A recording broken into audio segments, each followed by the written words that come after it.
welcome all to this talk. I'm going to begin by giving what in the Anglo-American context we call a trigger warning. So this paper will cover adult-child sexual relations and their history within gay liberation. I don't discuss anything graphic, and I certainly won't be showing anything of the sort. But obviously these are materials and issues and histories that raise traumatic problems and memories for people. So if that's the case for you, I obviously you're now forewarned. So I first met Vincent last year when I curated an exhibition in Paris with Goswell Road, who have a stand in the fair, and the materials or the researchers that I'll be presenting on for this talk will take a very, very different form in a book, a forthcoming book called Other Hunting, which is being published by Bibliothèque, who run by the artist Sharon Kivland, and they also have a stand in the fair. At the moment, I think it is entirely unmanned because they're all here to. It's womaned, okay. So it's womaned whilst they come and listen to me present. So I think for those that don't know, I don't know if the book is actually translated, but the title of the talk is a play on the name of a book by Michael Warner, a foundational text of queer theory called The Trouble with Normal, the problems of the ways in which sexuality and gender identity is normalized, controlled, and determined. But here I want to talk about what are the limits of resisting that normalization, what are the limits of queering or othering identity and sexual practice. So the talk will take the form of initially talking about why, so it'll focus on particularly on the work of an author called Tony Duvert. I'll talk about why he matters today, then give a kind of historical overview of the context in which he was writing alongside the work of somebody like René Scherer and Michel Foucault, before then going into a close analysis of their writing and the problem that arises from it. Okay, so I begin with a quotation.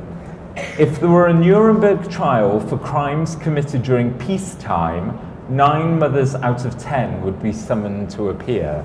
That's Tony Duvert in an interview in the left-wing newspaper Libération. And then more recently, Terry Termelitz, families make democracy impossible. Families make democracy impossible, goes the opening slogan in Terry Termelitz's video essay, Deproduction, commissioned for the last documenta. Projected over partially obscured images of Japanese fictional incest porn and gay schoolboy porn, the essay runs so quickly as to be unreadable, but for those who can catch it, it contends that families have undesirable effects on people and politics. Now, critiques of the family are common in many fields, but in its inclusion of queer families and queer tribalism as troubling for the ways in which they produce and fix subjects, collude in making the child an object or commodity, and its imagining of the family as both the space of the incitement of desire and its prohibition. The work, and also for its vehemence in tone, I would say, the work called to my mind that of Tony Duvert. The video with its use of taboo pornography and its call to the deproduction of self also seem to address two dominant tendencies in contemporary queer culture, which differentiate it from its earlier incarnations. That it is willfully identitarian, so now queer isn't simply disturbing identity, but one identifies as queer. And the idea that that identity is not only questioning norms, but is vehemently against them. It is anti-normative. Synonymous with transgression, as if to be outside of norms is to be immediately and powerfully threatening to them. I believe that Duvert's insights on the bourgeois uses of the subversive novel and the problem of identification or assimilation in progressive sexual politics has much to teach us today. And I'm in particular in the book that I realise I look at the theory memoir, so we might think of a figure like Paul Preciado, who sort of presents trans identity as not just an elaboration of certain non-normative identities, but also as a kind of practice of hacking, of resisting, of undoing, of challenging. There's a degree of kind of romantic sovereignty there that I am troubled by. Now, but that's the book, that's not this talk. For those who don't know, Tony Duvert was a French novelist and writer of non-fiction who passed away in 2008. Championed by Jerome Linden at Minuit, he published his first and controversial novel, Recidive,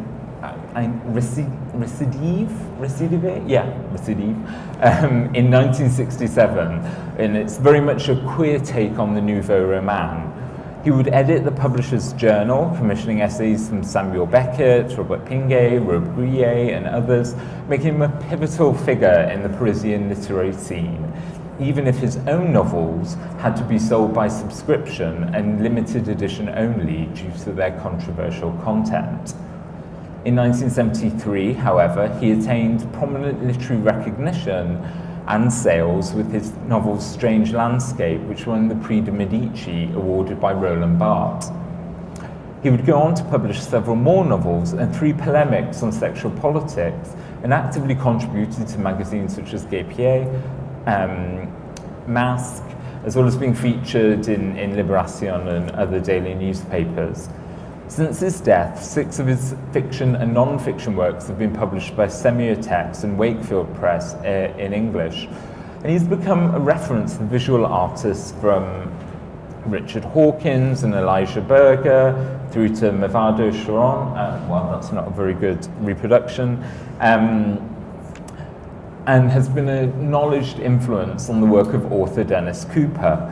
He's become something of a cult figure for an anti-assimilationist queer politics, and quite rightly so. Indeed, you could even say that he's a queer Michel Houellebecq, writing about the capitalist co-optation and failures of sexual liberation, even as it was happening. And as in the opening quotes, like Houellebecq, often carries a heavy dose of misogyny. I stress this reception because, perhaps surprisingly, it comes despite the overt depictions of pedophilia and child sexuality in both his fiction and non-fiction. Indeed, it's important to note that the pro-pedophile argument was not ancillary to French gay liberation politics in the 1960s and 70s, but a central influence. The radical journal Recherche published 2 major issues on child sexuality and adult-child sexual relations, both of which argued for cross-generational contacts, the first being a systematic album of childhood, which was edited by Guy Hockenheim and René Scherer, a major author on this topic. Duvert's Good Sex Illustrated, a merciless takedown of supposedly liberated sex education, came out in 1974, the year that Foucault began his Collège de France lectures on the abnormals, which would then later go on to become the basis of his history of sexuality. That was the same year that René Scherer's Emile Perverti came out, a treatise on putting sex back into the classroom. And these books would both have a major influence on Foucault's ideas. Indeed, a number of feminist authors such as Chloe Taylor and Linda Alcoff have written on the central role of pro-pedophilia activism on Foucault's theories of sexual identity.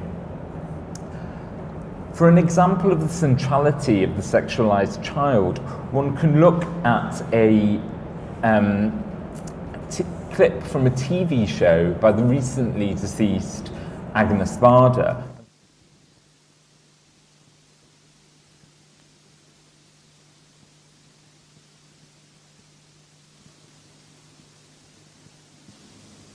J'ai beaucoup d'impressions fortes et en vrac. Film X, Pietà, Sécurité sociale, Complexe d'Oedipe, Les vieillardes et l'amour, Des femmes incognito et un Toto le sexe à l'air.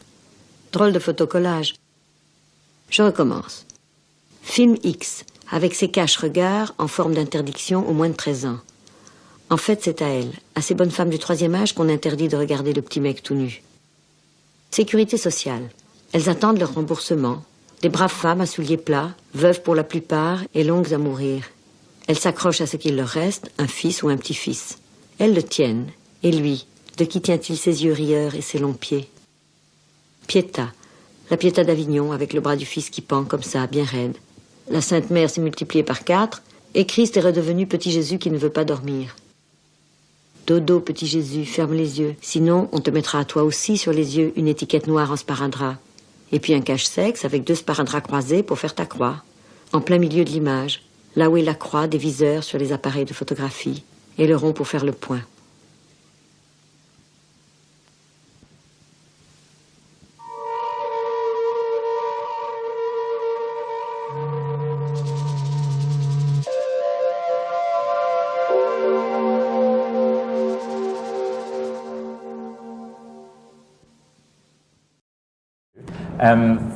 It includes a photograph by Gerard Marotte, who frequently took pictures of naked prepubescent boys in classical or semi-classical poses, awake or asleep, and was regularly published in activist magazines for pedophile and pederast groups, as well as in research and art books with forwards from Scherer and others.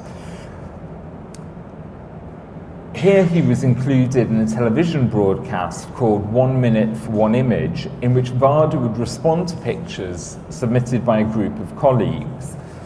And so in this picture you have a young naked boy, prepubescent, lying on the laps of 6 women who are clearly of retirement age or older, but the women's eyes have black strips across them. And Varda does not shy away from the pornographic connotations of this. She begins by saying, this suggests pornography, this suggests that what is banned is not the child seeing the adult, but the adult seeing the child. That is the argument of this piece. And in a sense, she doesn't pass judgment on it until the last line, and it's a real shame you can't see this, but actually the clip is on YouTube. But she says something like that the genitals, the prepubescent genitals of the boy are right in the center of the image, in the center of where the crosshairs of the camera would be. And it's said in such a way as to implicate the photographer, that this boy is a sex object and nothing other than an object. He's been reduced to his genital function. And that was in broadcast in 1983, which in France is a key moment where there begins to be, it's around the time of the Chorale affair, which is a big scandal in which many intellectuals were falsely accused of having been involved in the sexual abuse of children. And it's a key moment where a broad liberation ideology that encompasses the liberation of child sexuality starts to shift into concerns around the ethics of that, of child-adult relations. So her video, which you can see, perfectly encapsulates this moment of transition from freedom, of course norms are wrong, of course prohibitions on what can be seen are wrong, through to, okay, what are the power relations here? Much linked to gay liberation and calls for the decriminalisation of sex with minors or age of consent laws. Beyond dominant arguments that all sexuality should be liberated, homosexuality had often been negatively associated with the corruption of children. Campaigns in America, such as Anita Bryant's Save Our Children in the 1970s, and a change to French law in 1960 to protect the young from perversions, are just the most prominent examples of a dominant logic that gay and children don't go together. So it seemed logical to many that by acknowledging that children already have a sexuality, not an innocence, that they could oppose the idea that homosexuals were corruptors of minors. Muddying the waters of this debate further was not only the confusion between the two sexualities, so I mean in French the word pederast was often used as if it were synonymous with homosexual, and that's true of many countries. Muddying the waters of this debate further was not only the confusion between the two sexualities and the urge not to seem repressive or anti-sex, but it was also the question of supporting gay adolescents, especially as age of consent laws were much higher for same-sex activities. It was very easy for those campaigning for sexual relations between adults and minors to argue that they were simply supporting the rights of an isolated and persecuted queer youth. All we want is the same age of consent, is the argument they put forth. Thank you. So if you look, for example, at a publication like the British Gay Left, over the course of the 1970s, the debate shifts in those pages from one where the liberation of homosexuality and the liberation of queer youth are read together. It then shifts to a more nuanced debate about power relations between the adult and child. So it happens at a very different rate in the two countries.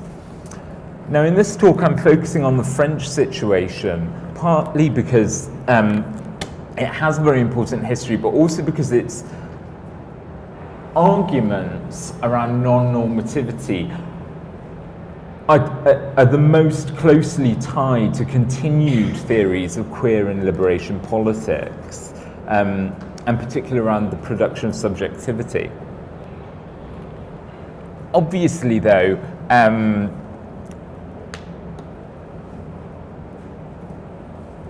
the place of pedophile and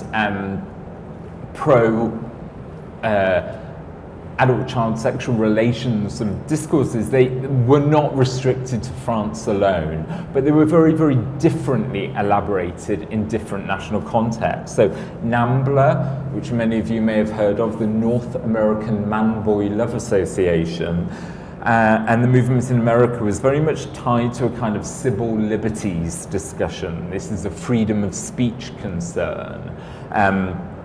Whereas in Britain, the PIE, which was the Paedophile Information Exchange, and its magazine Magpie, really targeted left-wing organisations with the argument that the child was an oppressed class.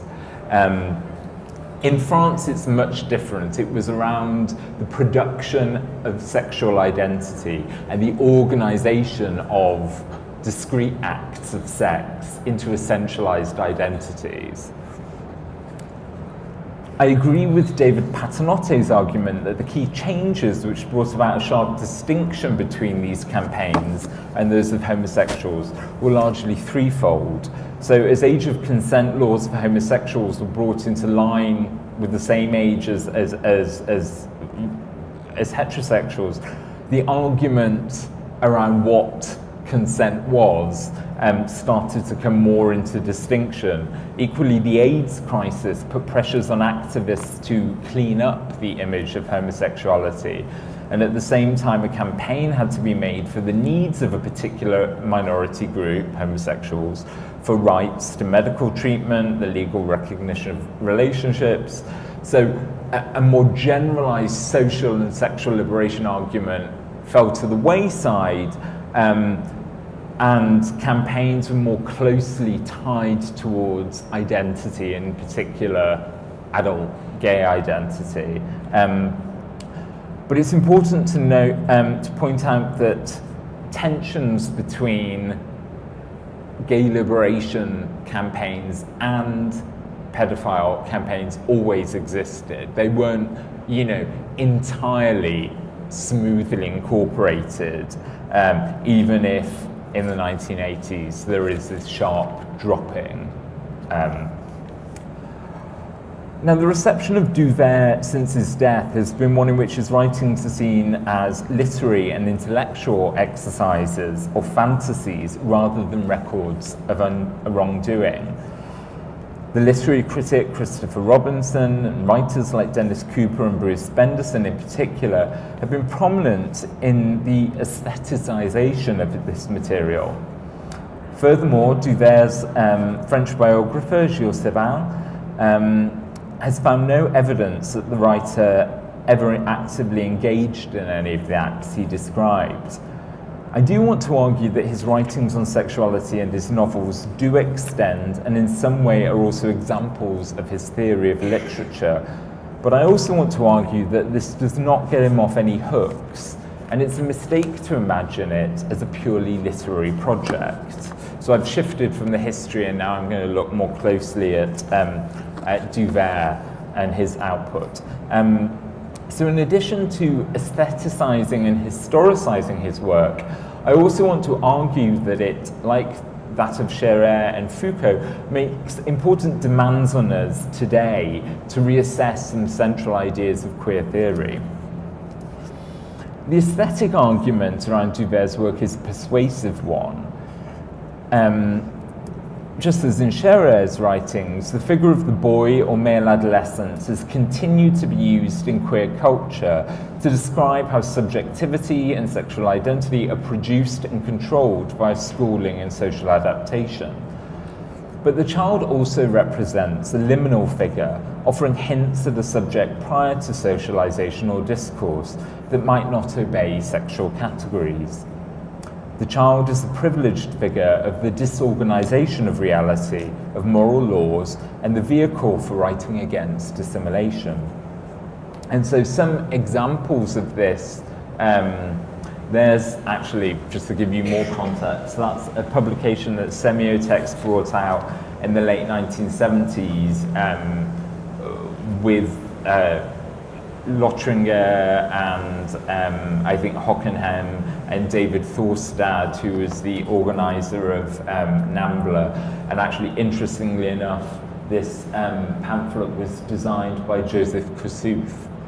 You wouldn't think of him as being somebody associated with this, but anything went in those days. So I'm going to try and talk about this aesthetic of the queer or sexualized child.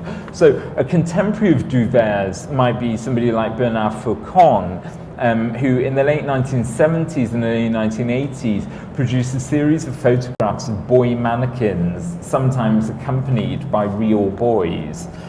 For the artist and for critics such as Roland Barthes, Faucon's mannequins are analogies for photography itself. Here you have them again. As a tableau vivant or frozen time, but also as a vehicle for the production of nostalgia or artificial memory. Barthes would write that Faucon's photographs showed heterogeneous orders of reality, and that these were amongst the rare examples of a fictional photograph, that has been of the photograph becoming a never really was. Implied in this is the notion of the child itself as a historical and social construction, a sentimental or bucolic picture of the past which covers over the anarchic, disordered and libidinal forces of young boys at play. It's important to note that the chosen place is the holiday or summer camp, away from the world of parents, school, and socialization. Another example from around the time of Duvert would be Hervé Guibert, slightly a sort of generation after Duvert, who wrote several fictional accounts of seducing young boys who, of course, do not reciprocate, and so in particular his novel A Journey with Two Children. And there the unresponsive pre-adolescent boy becomes a foil for exploring desire as a kind of social protocol, and also as a means to refuse the acceptable, socially productive image of an assimilated homosexuality. But this continues right until today. So, for example, somebody like Dennis Cooper in his George Miles cycle, the remembered adolescent boy is figured as recalcitrant and vague, and for that reason inspires obsession and produces representation. Sullen, withdrawn, and half-remembered, he has to be repeatedly reconstructed, but always recedes from view, becoming a representation of the gap between the writer, writing, and its subject. A victim, he also represents the lack of autonomy that characters have in fiction. As in Duvert, the fantasies are always presented as nothing other than text, indicating that such violence can and should only exist in writing. For the band Coil, and for member Peter Christopherson's solo project, The Threshold Houseboys Choir, the prepubescent boy is a liminal figure, caught not only between childhood and adulthood, but for that reason able to cross between spiritual and material worlds. And here you can see on the cover a still from one of the films that shows these boys in sort of trance-like states. So, you know, that Duvert is one in a long line of the representation of this kind of youth as queer, youth as desiring and beyond and before identity and social control. Duvert's first novel is, as I said, very much a queer version of the Nouveau Roman, with shifting perspectives and voices, its refusal of Balzac-style omniscience, truth and insight in favour of partiality and pure text. For that reason, it would seem not to be a form of engaged literature arguing for a political aim. For all its pedophilic subject matter, it's cast as a roll call of stereotypes parodying the history of French queer literature. There's a sailor, a prisoner, a thief, and the text repeats like a sex dream or a criminal returning to his crime. And indeed, following Robbe-Grillet, violent sex with minors was the preferred subject matter from, in many examples of the Nouveau Roman, for marking that gap between writing and reality, what could be fantasized and what could be done. In his later work, Robbe-Grillet, for example, uses rape as a metaphor for metaphor itself and the taking of the world by force and manipulation. Make of that what you will. So his non-fiction works on sexuality too, Duvert's non-fiction works, have been seen as primarily concerned with writing. So his Good Sex Illustrated is an analysis of a sex education manual, and his Malevolent ABC, a kind of parody of the moral alphabets of the French 18th century. But as I've said, I don't think this quite gets him off the hook. So obviously there are a number of issues around consent raised by these histories, and I'm going to come at those by first analysing the writing itself. And here I think it's important to note that one of the shifts that occurs in the 1960s, so for example, you also have an earlier history in France of writers such as André Gide arguing for child-adult sexual relations, but there the argument is that the adult acts as a kind of mentor to the child, whereas in the 1960s context of Scherer and Duvert, the argument is, well, now we know that children have a sexuality. We've had psychoanalysis, we recognize that children have some sort of sexuality of their own. So now we are, and the argument has been that homosexuals corrupt those children. So instead what we're saying is we just want to liberate the child. We're not teaching them anything, we're just freeing them of social bonds. So that's the shift that occurs in this argument, from one of mentoring to one of liberation. Okay. So I'm going to look at Duvert's theory of literature in his in an essay called, well, I would translate it as The Undiscoverable Reading, published in 1972. So, and I do this because I think it sheds light on how we are meant to read his writings on adult-child sexuality. So bear with me. So, The Undiscoverable Reading begins with two advertisements related to literature. These aren't reproduced and I've never been able to find them, so I don't know if they actually ever existed or they're just figments of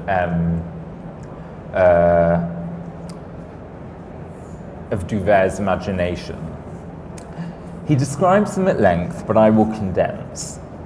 In one, a young man, his wife and child are in a clean, well-furnished petit bourgeois flat, each holding a luxuriously bound book.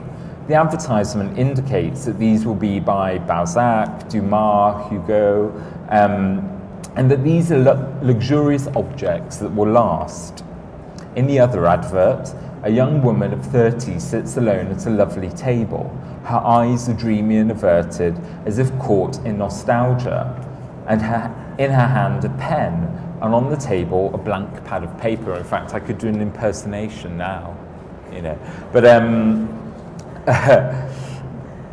the message being that everyone has a novel in them. From this, Duvert spins out a whole series of observations on the status of literature at the time of writing.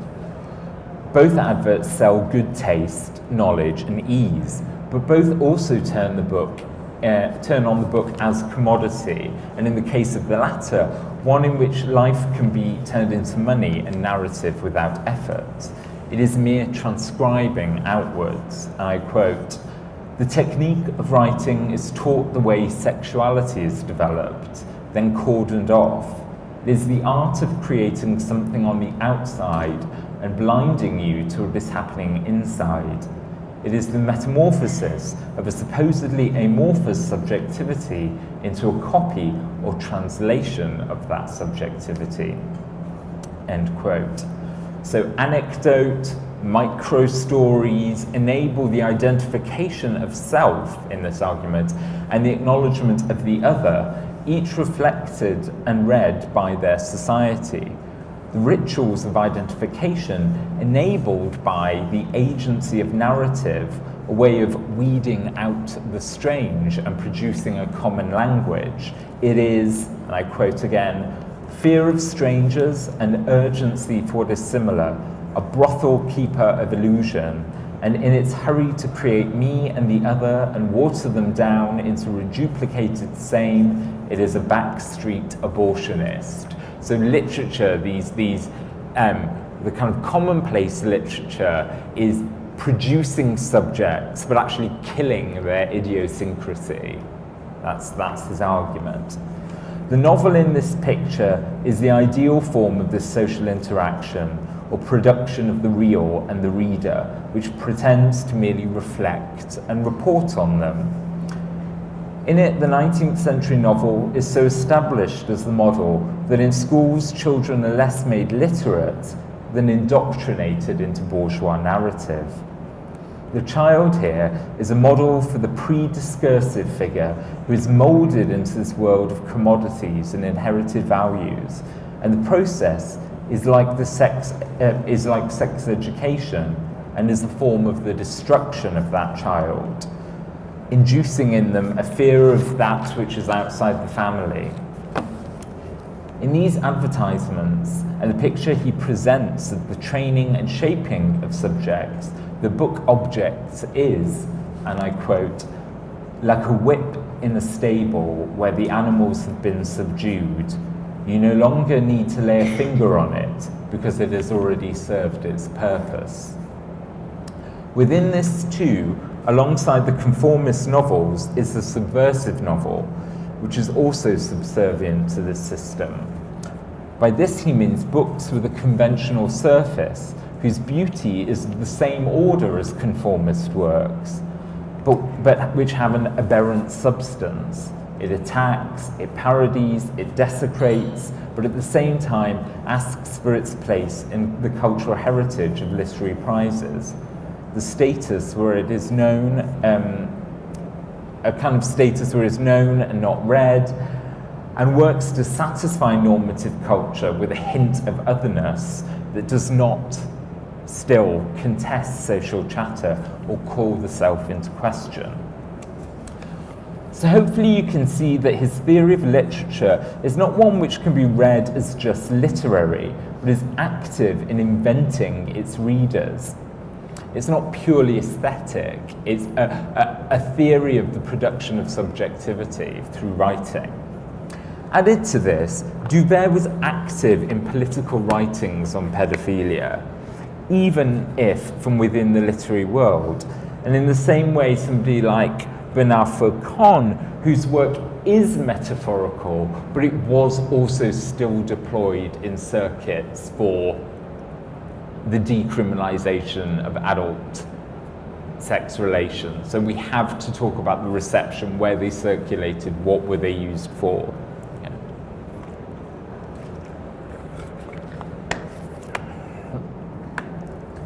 So, the undiscoverable reading exactly mirrors Duvert's writing in Good Sex Illustrated, the first of his major polemics against sexual liberation and for the emancipation of child sexuality.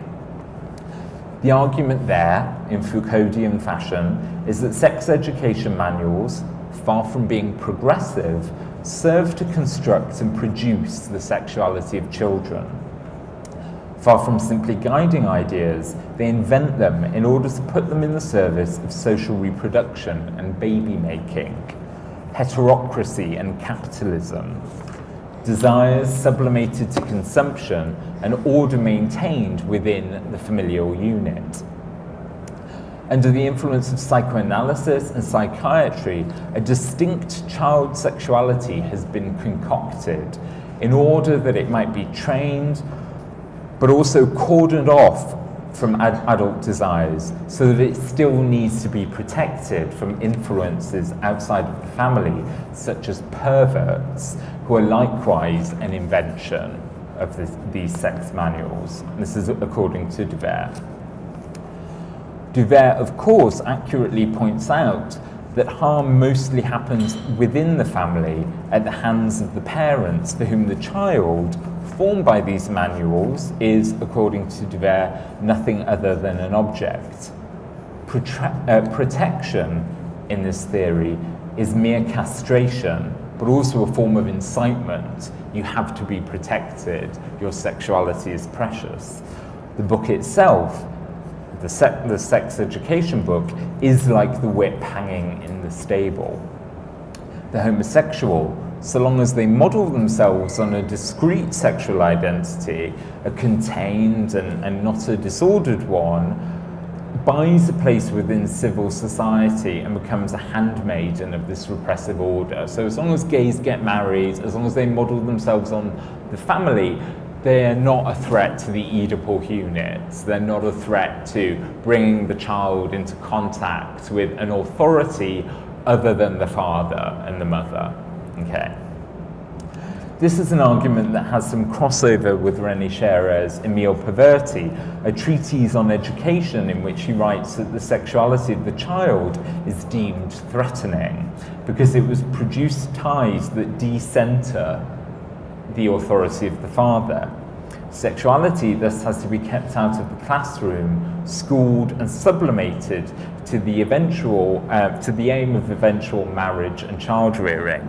And this he calls the system of childhood. So childhood is a system, it's not a state. Guy Hockenheim makes an even bolder argument that the pedophile, because they are outside of normative sexual relations, is able to liberate the child from Oedipal relations, and that adult-child sexuality, if done properly and non-coercively, could undo Oedipus. It's like the basis of a kind of anti-Oedipal revolt in this theory. So there are big claims being made for man-boy relationships at this moment. Foucault is concerned with the historical contingency of these issues and the shift from sexual acts to the invention of sexual identities, which could then be policed. Echoing Duvert and Scherer, he argues that it's relatively recent that the heterosexual couple has replaced the child-adult relationship as the order of social induction. We think of this shift as one concerned with homosexuality, this shift towards the production of sexual identities. But amongst his key examples are adult-child relationships. And in particular, Foucault talks about the case of a man called Jouy, who he describes as a simple-minded farmhand who obtained a few caresses from a little girl. The girl's parents reported him to the mayor, who in turn reported him to the police and thence to a judge. Jouy ended up the subject of medical experts who wrote a report on his physiognomy and psychology and shut him up in a psychiatric hospital, a pure object of medicine and knowledge. So he gives the example of Jouy as this moment when the law and medical science come together to produce the idea that it's not sex acts which are sinful, but that there is an aberrant sexual desire, a wrong sexual desire and wrong subject. So we go from simple interactions between adults and children to the invention of the child molester. This is what Foucault is arguing. And so we think of the moment in, we think of the history of sexuality is about the production of heterosexuality, homosexuality. Actually, one of his key examples is around the protection of children and the production of the pedophile. In fact, that's a much more central example than any of his discussions of homosexuality in that book. And so we have to recognize that and figure out what we do with that history. So, and Foucault, so what is the significant thing about this story, Foucault asks? The pettiness of it all, the fact that this everyday occurrence in life of village sexuality, these inconsequential bucolic pleasures could become, from a certain time, the object not only of a collective intolerance, but of a judicial action, a medical intervention, a careful clinical examination, and an entire theoretical elaboration. So again, it's this key moment where we start to produce non-normative subjects, we produce the unnatural, the abnormal.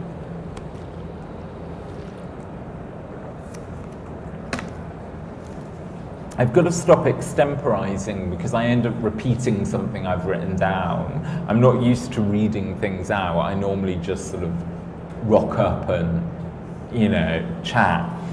Anyway, so his argument is that what might have been mere opportunism, this Jouy guy seeing a little girl and asking her to give him a hand job, turns into an evil sexuality, the idea of the adult as predator, and the child becomes key as the one who needs to be protected, a ruse that supports state and social surveillance. That's Foucault's argument.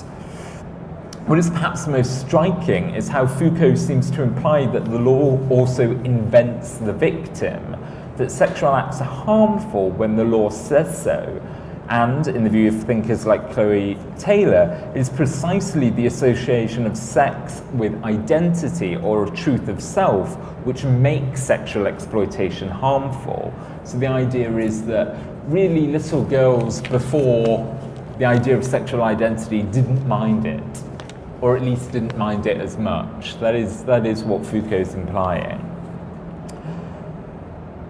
The production of the vulnerable is the key shift for Foucault, Hockenheim, and others towards the legal and medical protocols which invent and manage the threatening non-normative subjects.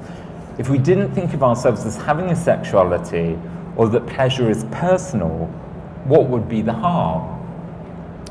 As an aside, I note that many feminist scholars have pointed out that Foucault significantly lessens the severity of the Jouet case when he goes from his description of it in The Abnormal through to the history of sexuality, where so it's no longer a problem of Jouet's violence, it is the violence of the state. So he starts then to leave out all sorts of coercive activity that are actually in the historical records. But hopefully you can see some of the problems that this material raises for queer theory around the social construction of sexual identity, problem of normative readings of sexual acts as attaining a significance, or the essentializing idea that the child might be this or that, innocent or putatively sexual in a way that shouldn't be coerced. How then do we have rules or norms for ethical behavior without becoming the enforcers or producers of particular types of sexual relation, or producing a kind of excessive signification for certain acts as good or bad, natural or deviant? Well, one can start by pointing out several problems in the thinking of Duvert, Scherer, and Foucault. For all their Foucauldian, anti-psychoanalytic refusal of essential identity in favor of the idea that desires are socially produced, in order to liberate the child, they have to propose that there is some sort of desire there to be liberated. So even as they argue that desires are constructed and incited from without by society, they then have to claim that there is some other desire that could be freed already within the child, which begins to sound a bit like the kind of Freudian polymorphous perversity that the anti-psychoanalytic Foucault would obviously reject, as would Scherer. So which is it? A desire constructed or a kind of nature? Doesn't seem to make sense in their account of the child. Additionally, if this child's sexuality is pre-social discourse, what is to ensure that what constitutes pleasure for the child is the same as the socialized adult conception of pleasure? What ensures that the meaning and signification of those acts is the same for the child and the adult? If we are against the determining of meaning and behavior from the outside, why are we making normative and universal assumptions about the meaning and practice of pleasure across generational divides? And why does an adult need to intervene in the pleasure if it's about the liberation of the child's sexuality?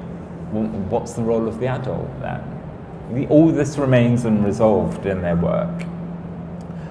While an account of power relations is present in the description of how sexuality and sexual identity are fashioned and controlled by the state, there's very little account in any of their writing of how that might colour pleasure itself or compromise the relationships of the adults who would liberate the child. So there's no account of that power dynamic between the pedophile and his partner.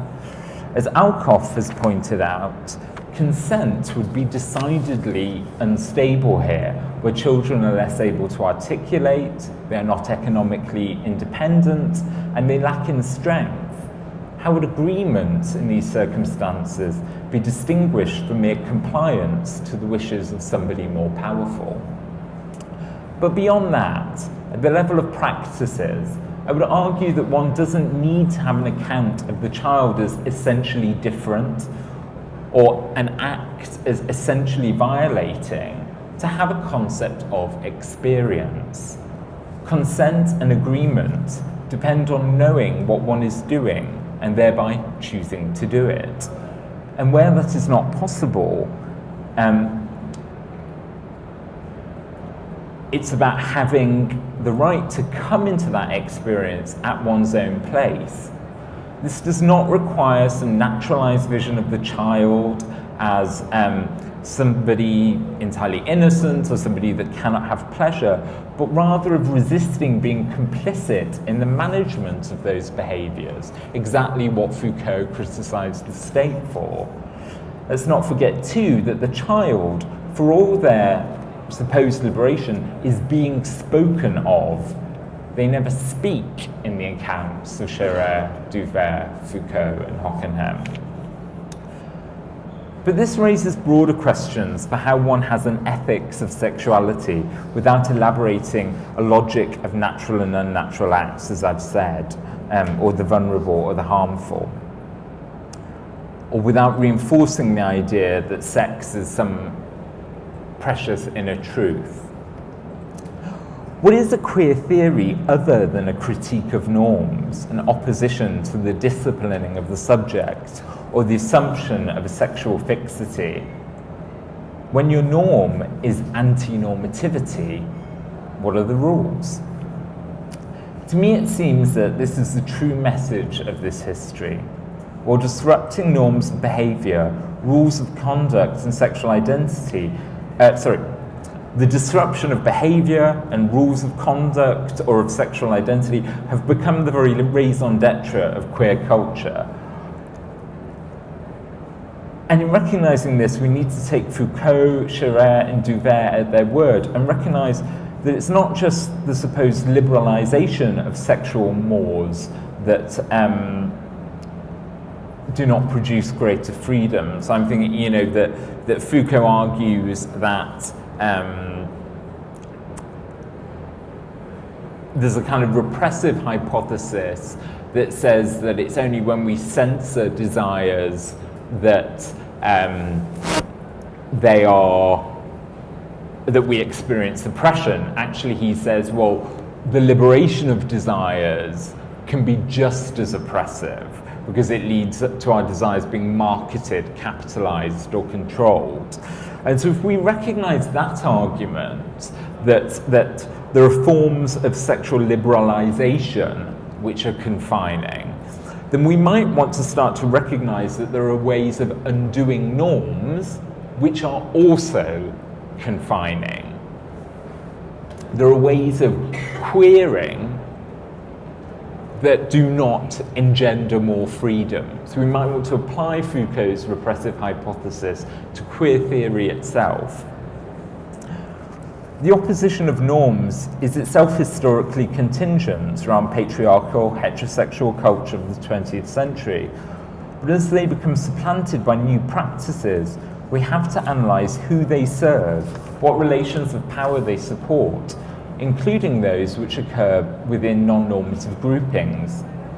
How does the urge to be transgressive produce subjugations of its own? Is queering identity always an unalloyed good?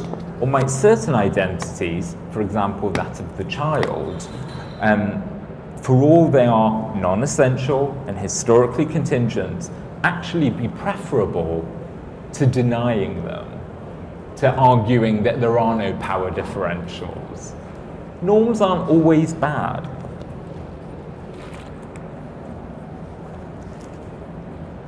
It may be true, as Foucault says, that Julie was just an example of ordinary village life.